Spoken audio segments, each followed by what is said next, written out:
Hi, welcome to Rick's Corner. I have Demetriou on again. He's been on before. He's a pro bodybuilder.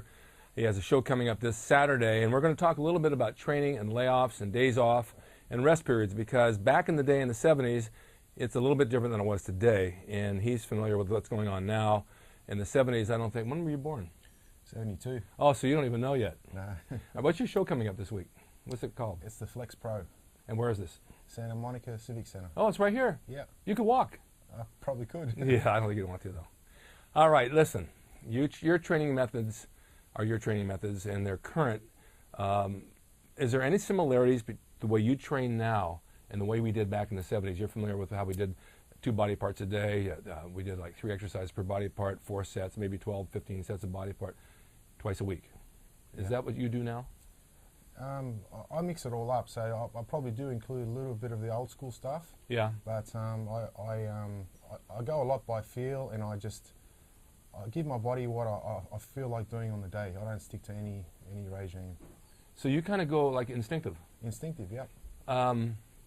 Back when we trained back then, we would do chest and back, for example, on Monday. Yeah. You go in and we would superset. Now today, it's hard to superset because there's too many people in the gym. Yeah. You know, you want to be here and you want to go use that over there. The minute you walk over here, somebody takes it and moves it, right? Yeah. Do you train like that, supersets?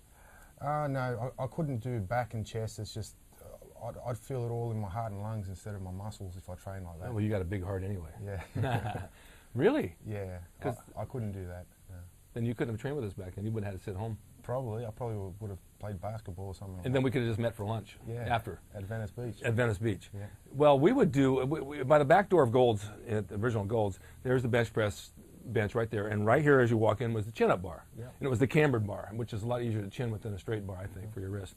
Arnold and I we'd do a set of benches, and we do a set of chins, a set of benches, a set of chins, go back and forth for 4 or 5 sets. So you're working opposing muscle groups, so you're really getting a pump from, it's like doing bicep, tricep. Right. So then we'd finish that and we go to incline presses with the bar, and then we do seated pull-ins and superset those 2. Then cable crossovers, and then maybe pullovers. Right. So, I mean, the combination was good, and it worked then, and we do that twice a week. Yeah. So I don't remember having days off. I mean, we train 6 days a week, and maybe take Sunday off as a junk day. But only day we would do a day off, if I train with Bill Grant, for example, we'd do Monday, Tuesday, take off Wednesday, train Thursday, Friday, and take off Saturday and Sunday, which actually I got more recovery. Right. Now today when you train, how many days a week do you take off? Well, I don't really follow the magazines or anything. I train every day. Without fail? Without fail. And if I feel really run down, I have a day off, but I haven't had a day off for 3-4 months. That's pretty, that's grueling, man. That's tiring. Yeah, but I get plenty of rest throughout the day because I'm not working like a manual job. Yeah. Yeah, so I'll get plenty of recovery. And if I'm feeling a bit flat when I go to the gym, I'll just, take it easy. Do you take naps? Yeah. That helps. It sure does. Do you think even if you don't take naps, that eating more food helps you recover quicker or not? You need the rest. I think you need the rest. Over the food? Definitely. Oh, you need the food and the rest, but you can't substitute either. No, I know that. You can't make up for less rest with more food.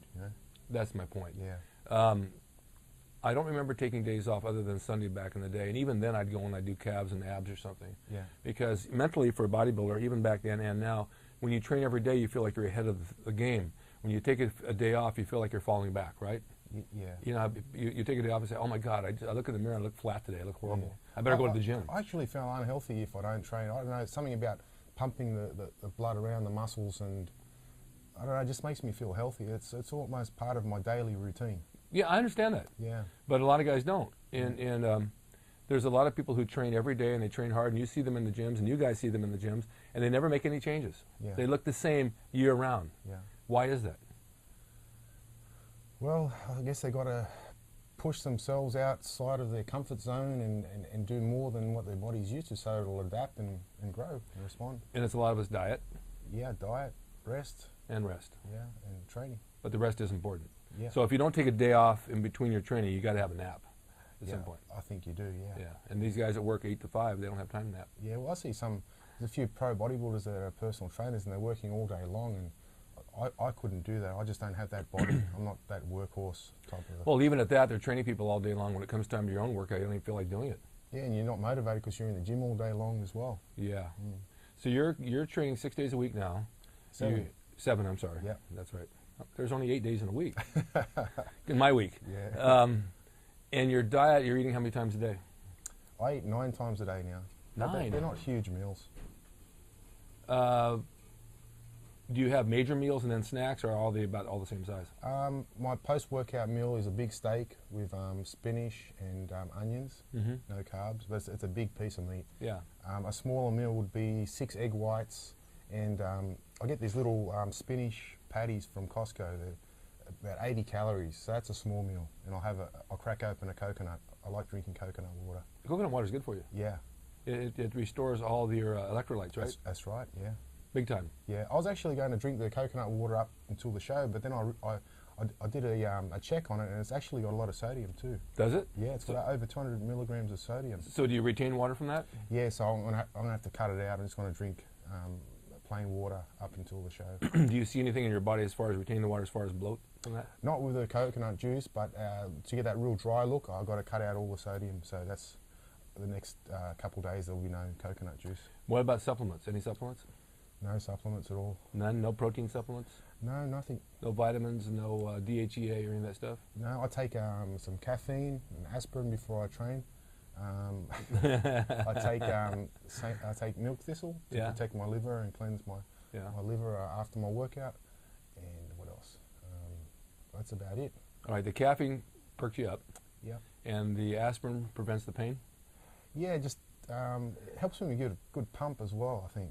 Because it moves the blood, thins the blood out. Thins the blood, yeah. Yeah. And I think it helps, like you said, it gets rid of the pain a little bit. That's really funny you mentioned that, because I had gone to the heart doctor a while back, and he told me that I had AFib, which means my heart's not pumping, and the blood can coagulate and make clots, which can cause a stroke. So I opted to take baby aspirin, Yeah. which thins it down. Yeah. And I was trying to attribute this good pump I'm getting to right now to taking Super Pump by Rich Gaspari, Okay. but I think it's the baby aspirin, now Yeah. that you mention it, because Yeah. it is thinning my blood and it's pumping through easier. I see you notice the difference even with a baby aspirin. I do, yeah. Yeah, I that's- bleed easier when I cut myself. Yeah. I mean, I cut the back of my head last week, and for an hour I couldn't stop it. Oh, really? Oh my God, it just was just gushing out of there. Yeah. But that super pump and supercharge, that really pumps you up. I think it does. Yeah. I mean, I take a spoonful of water before I train, and I get a pump now. I was saying, as you get older, you don't get a pump like you used to. And Steve Davis was on here, and Boyer Co., and they all agreed you just don't get a pump. Somebody said, well, because your skin stretches out and you can't feel it. No, that's not it at all. You don't have the testosterone in your system when you get older, and it just doesn't pump like it used to. It just doesn't do it. But the super pump, and I think the baby aspirin, I think I didn't think about it until now when you said the aspirin. I think it does help. Yeah. Well, if I didn't get a pump in the gym, I wouldn't be motivated to work out. No, but have you ever been through that period where you didn't get a pump?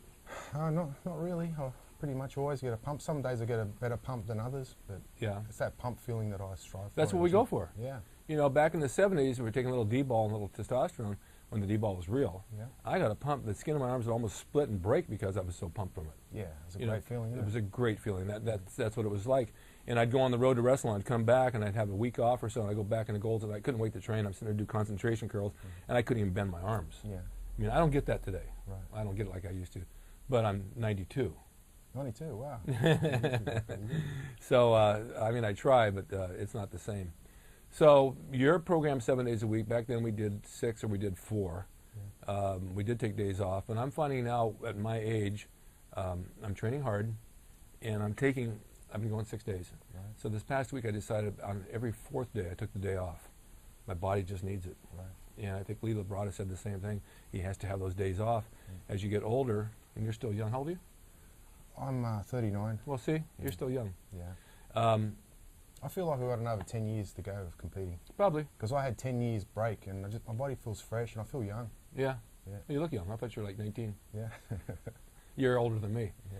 But I think for me now, and you guys that are over 50 or so, 60 years old, you do need the time off. And it's really hard mentally to do it because you don't want to miss your training and you think you're going to fall apart when you take a day off. But actually, I come back the 3rd day, and I feel even bigger and better. I went to Hawaii one week. That's true. I've got to agree with that. If I do have a day off, Yeah.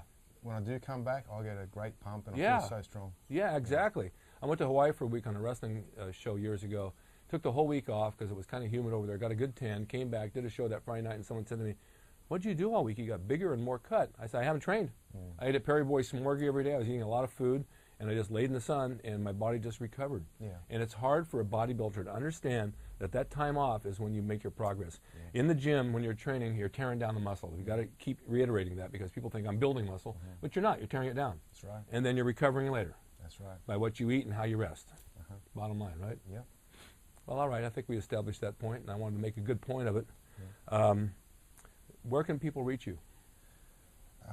They can go to my website, conthedestroyer.com. You can email me there, and you can also check out the site. We've got a lot of film clips we do, little movies, fight scenes, and Right.